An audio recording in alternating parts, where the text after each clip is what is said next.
না, আমি তো এক কথায় অভিভূত যে আমার চেয়ারম্যান স্যার যে ওনার যে ভিশন এবং এই যে আমাদের যে আজকে যেভাবে এখানে গার্জিয়ানরা আসলো দেখলাম, মানে আমাদের ওই রাস্তাটা about 2.5 kilometre total jam packed ছিল।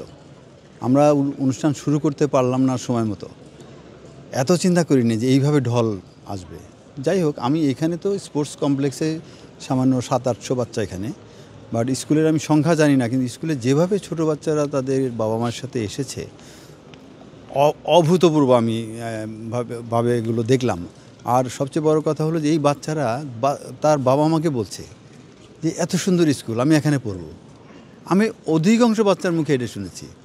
তারপরে গার্জেনরা আর এক গার্জেনের সাথে আলোচনা করছে যে এরকমও স্কুল হতে পারে, এত সুন্দর স্কুল। তো এই যে একটা মানুষের যে ফিলিংস এবং যেভাবে তারা এসছে এখানে একটা প্রতিযোগিতা কেন্দ্র করে আমাদের স্কুলের যে মানে একটা প্রচারণা হলো, এবং বাংলাদেশে যে এরকম একটা স্কুল আছে, চেয়ারম্যান মহোদয়ের যে কথা একদম আমি অক্ষরে অক্ষরে দেখলাম যে উনি বলছে এটা এশিয়ার মধ্যে বেস্ট স্কুল হবে।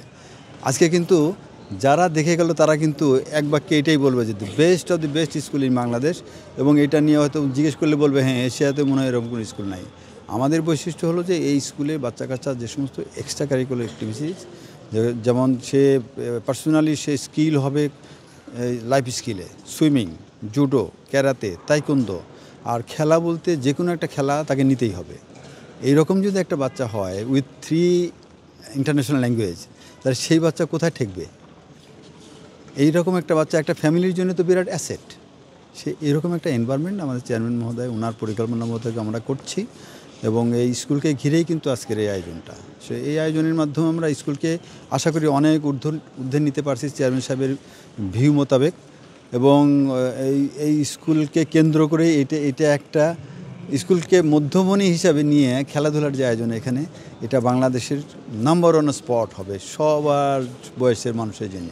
সকালবেলা আমরা যোগব্যায়াম দিয়ে শুরু করি, আর রাত 11টা, সাড়ে 11টা, 12টা পর্যন্ত চলে বিভিন্ন ধরনের খেলাধুলা।